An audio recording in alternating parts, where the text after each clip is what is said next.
working on the beach down at Lowell Point doing some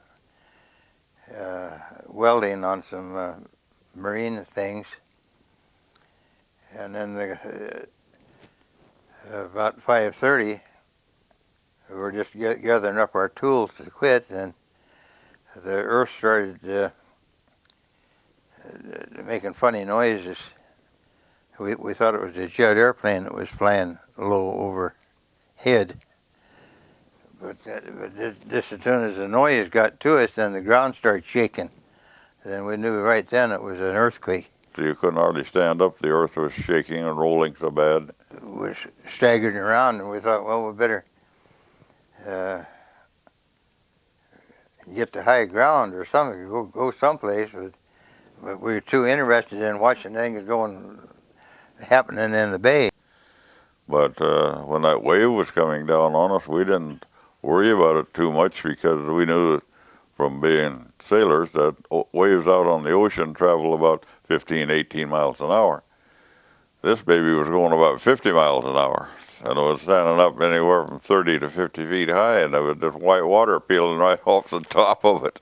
I don't know where it came from. It went clear across the bay at treetop level, clear over to the 4th of July. We could see waves going clear up into the trees on the other side.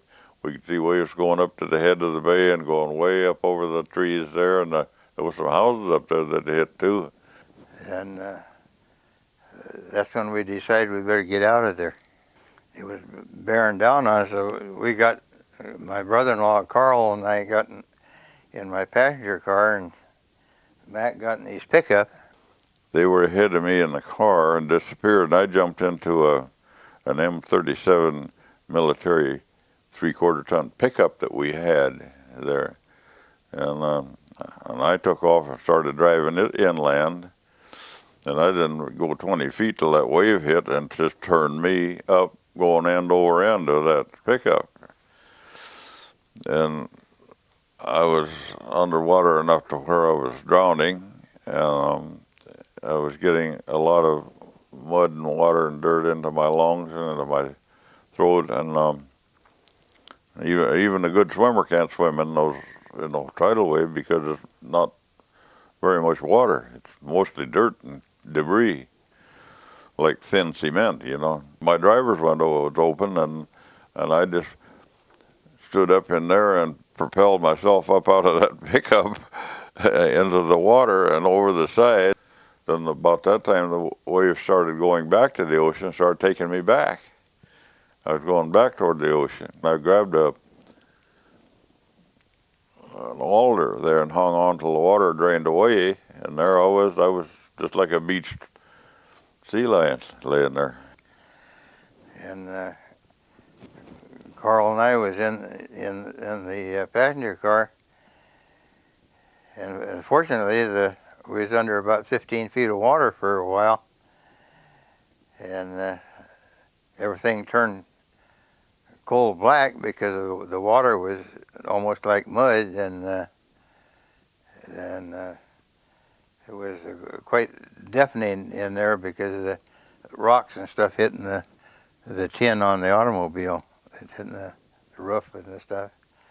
But it never broke any windows, fortunately, or we'd have drowned right then. And it was about, probably, it seemed like a lifetime, but it wasn't quite that long.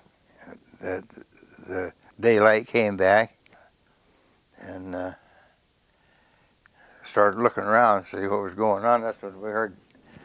We thought it was a sea lion grunting down there on the road, and it was Mac trying to puke the mud out of his stomach. About that time, Bob and Carl, they had stopped up ahead of me, but they got out of that car and came around looking for me and found me and drug me up on the side of the mountain there, ways probably 30, 40 feet above the water, because we knew there was more waves going to come in. And we stayed there a while, and we could see the waves coming up, but not quite to where we were. That night we came back, there wasn't any animals or no dogs or nothing around. It was definitely what they call dead quiet. We were so happy to be alive that we didn't care about losing everything we had. Well, the best thing is the earth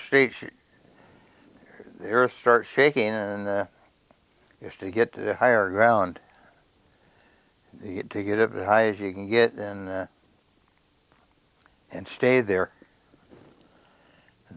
So you get word that it's safe to come down. If you're anywhere near the water and you feel a real strong earthquake, I'd advise you to get to something high right away, as soon as you can.